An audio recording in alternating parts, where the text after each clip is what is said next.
A price call. $1,000. All right, guys. Edwin the Magic Engineer. Hold on. Edwin Magic Engineer wants to make a price call. I do not want to make a price call. Daniel's just doing a video. That'll cause the price though. Okay, no. Revised dual lands. Where do you foresee them in the future? Okay, so first of all, I didn't start this video. Dan started it. I think they're going to go to $1,000. He started it. It's like high school again. I think they'll go to $1,000 each eventually. I don't know how long, but I do think so. Eventually. Eventually, yes. Why? Well, because they're not printed anymore. They're reserve lists. They're the best lands you can possibly get. They're good in vintage, in legacy, in old school, in EDH. They go across tons of formats, and you can't get better than them, right? Well, what would make them $1,000? Because Supply Plateau is how much? 100 mint? Because you're looking like 150 right now for a revised Plateau. For mint. Okay, and by the way, let's just start with mint prices. Is that great? that's what I'm talking about. Yeah, I'm talking about mint, loose mint prices. So what is a mint Tundra right now? Yeah, look 300? it up. Look it up. That's card. Look it up. What do we say? Card 400? Yeah, what, eBay, whatever. Yes. So I paid $150 for my Tundras, but they're played. Me too. I do think within the next 2 or 3 years, even the main tools that people really need for the best decks, even in played, they're all going to be at least 600. I don't know how long it'll take to get to 1,000 for Scrubland or something, but well, Underground Sea is the benchmark. They recently went down. They were at Underground Sea already They were touched 700,000. They were $700 buy list at GP Vegas 2018. Now BGS 9s are 600 and 700. Yep. At best. Yeah, well, there's kind of a pullback across selling. the board right now, right? All of them, they went way up in the big bull market, and this is a consolidation phase, is what this really is. Where the strong hands are buying, and the weak hands that borrowed money are letting go because they can't carry the debt. That's honestly what this is, right? See, the problem with Revised and Unlimited is that there's too many weak hands. It's always an entry-level price. Yep. People that play Legacy are entry-level players, so they sell it for a card payment or whatever, right? Yep. So what makes you think that there'd be enough of people holding it? That's the problem. None of people hold it. Because people actually want to use them. A lot of people are buying and investing, but people want them to actually use them in decks. So you're saying that there'll be more people playing one day. That's what you're banking on. Yeah. We'll play in formats that require those. Okay, so that's your bet. Yes. That more people will play. Yes. Danny, you agree with that? Players want to play long term? Long term, I don't think it's going to make it 1,000 anytime soon.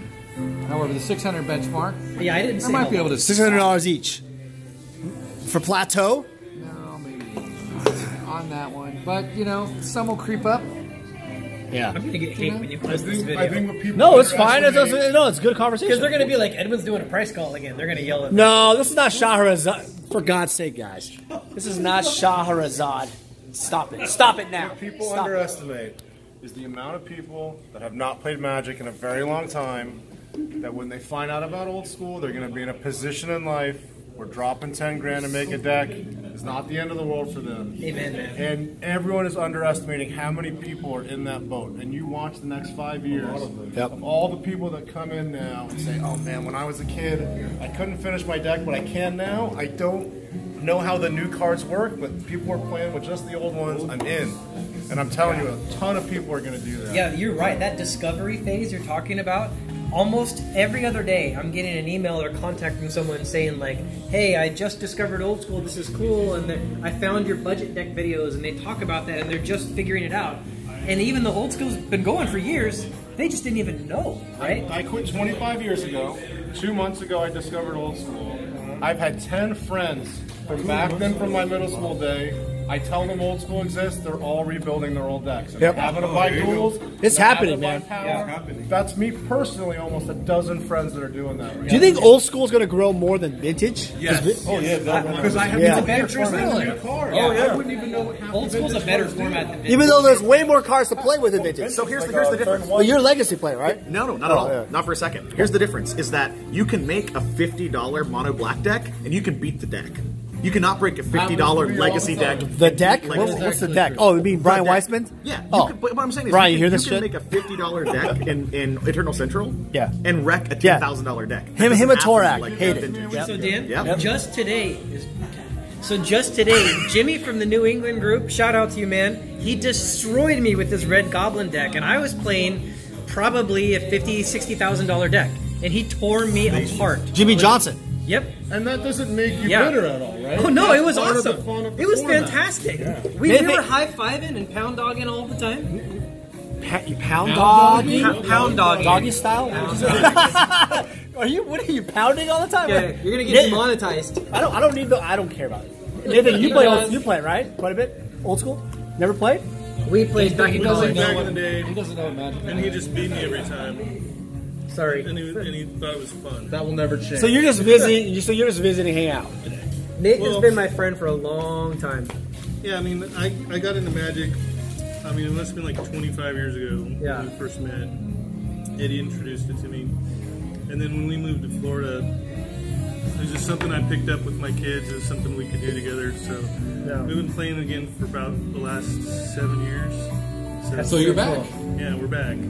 Yeah. Do you think that father and son, or father or daughter, or just whatever, right? The Magic connection of having kids. Do you think that will last long term? Like what I mean? Like baseball and sports with other kids, right? Does that happen now? Well, I think anything that you do with your kid where you're having fun with them is going to build nostalgia and stuff, right? Yeah, definitely. And so I think that's what it comes down to. If your kid's across the table and they're enjoying it and it's time with dad, then I'd say. Scott's going to come tomorrow, but Scott really wanted to come. He's 10, Yeah. So he loves it, yeah. But the thing is, it's like at his school, I asked him, do people play Magic? They're like, no, not yet. And I asked the question no, exactly. But I asked them about middle school range. Then they're like, yeah, there's like a club. So around middle, well, in certain schools they have like a little, like after school. Yeah, that's awesome. Yeah, I started when I was in high school, 14, yeah. And I would play with my cousins, and we would just play with revise. We'll go around the table. I started 11. You started 14. 11, 14. What? What age did you start playing? 21. So I was like 11, I was 5th grade, because Pokemon had come out, and then I started playing like Tempest. You played Pokemon? Yeah, back in the day, like when it first came out, first edition. There you go. Yeah, and then I went to Tempest right afterwards. How about you, Bob? I can't remember. But my first, I think I started Ice Age. Ice Age. And yeah, that was it. But how about you guys? When we started playing Magic? Yeah. I think I was 19. 19. Yeah, 19. How about you guys? 20, 21. That was... What? Wait, you look like you're 20. Yeah, you. You look young. Yeah. How old are you? 25. Okay. That's young. How about you? I started when I was 7. 7. Yeah. But then I stopped. 7? Yeah. Wow. I didn't know what I was doing. Did you have an older brother or something? I did. Yeah. Yeah, I did. Edwin, how old are you? I think 19. 19? I think. And you were in the beginning, right? Yeah, like 22. Yeah. It's crazy. Yeah, it's crazy. And all these videos and conversations we have, we're going to be passed away. Someone else is going to see this and be inspired to play. Or maybe collect or something. I'm not. I'm going to turn myself into a lich. Has anybody, by the way, ever played with the Lich deck? Yes. No. How does that work? Can someone explain what that is? All right, so this is my Lich By the way, deck, guys, real quick. The Lich is a black card. I'm excited. 3 black or 4 black 4 enchantment? black. 4 black enchantment. What a horrible card. It's crazy. All right, explain it. Okay. So this is the way the deck works. You have Dark Heart of the Wood, which is a card that says you sacrifice a forest to gain 3 life. Black green. Black green. Dark. Yep. And so you play a land with a fast bond, you gain 3 life, and then you sacrifice it. Sorry, you play the fast bond, draw a card. Yep. And then you sacrifice the Dark Heart of the Wood, gain 3 life, but you don't gain life with the Lich, you draw 3 cards. So you're then playing extra cards with the cards you're drawing, sacrificing to draw cards, and you just draw your deck out, and then you channel Fireball, or you do something crazy. Oh! Or the really cool deck is you Mirror Universe, Time Walk, kill them with Mirror Universe because they're at 0 life. Oh, nice. That's like the tech move. Dark Heart. So the combo, the important piece is Lich, Dark Heart of the Wood, Fast Bond. Fast Bond. Yep. Without that, you're screwed.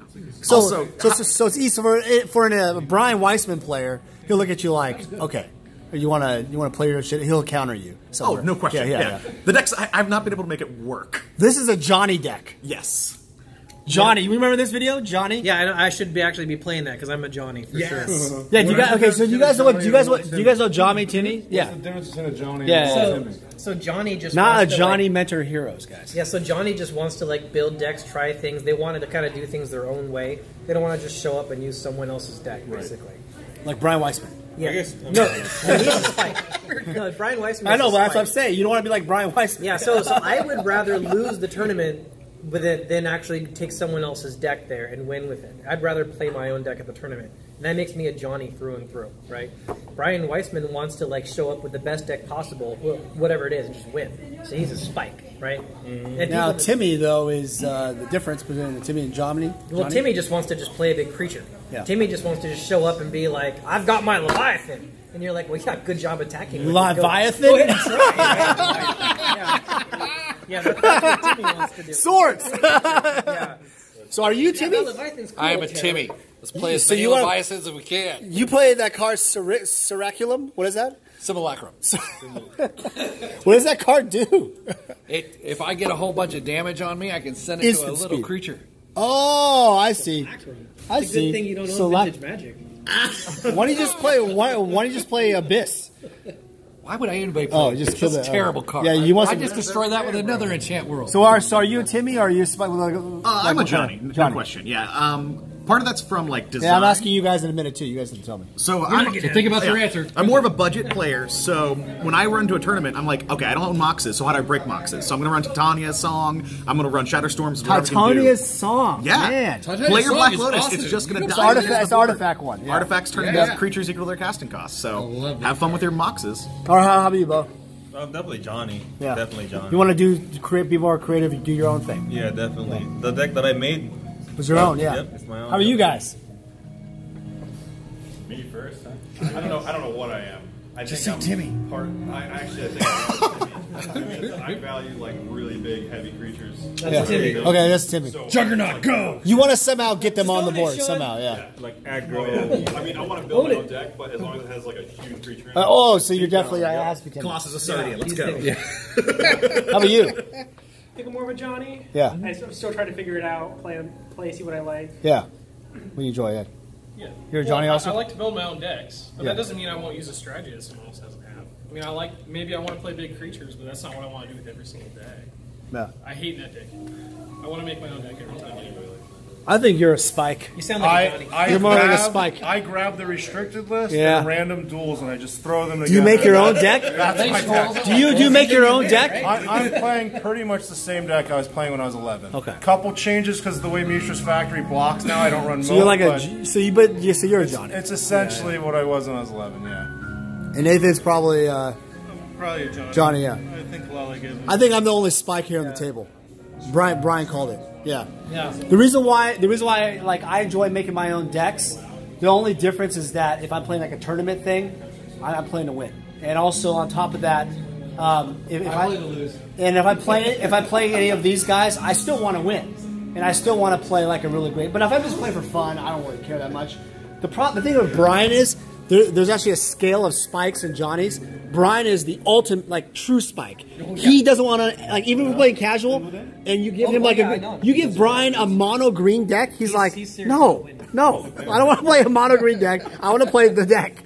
I told him, why don't you just play something else? Wait, no, Brian? Nope. You know how to tell that he's a spike is when Brian doesn't win a game, he runs it over in his head like crazy, analyzing it, and not in like a negative way. He's just very analytical, and he really wants to understand what didn't work so he can bring that forward and refine the deck. And that, like, right there, I mean, that's spike through and through, I think. Even though the Wheel of Fortune bailed me out against you, my brain, I'm still thinking of every misplay that game. Yeah. I can't stop thinking about everything I should have done differently that game. I think you're more of like a Spike Johnny, like combo. Like, yeah, I think I'll take that. Yeah, there is a hybrid thing they do on their chart. Sure. Mark Rosewater, by the way, did that. All right, guys, thanks for watching. That was a random video about revised list dual lands. What do you guys revised dual lands?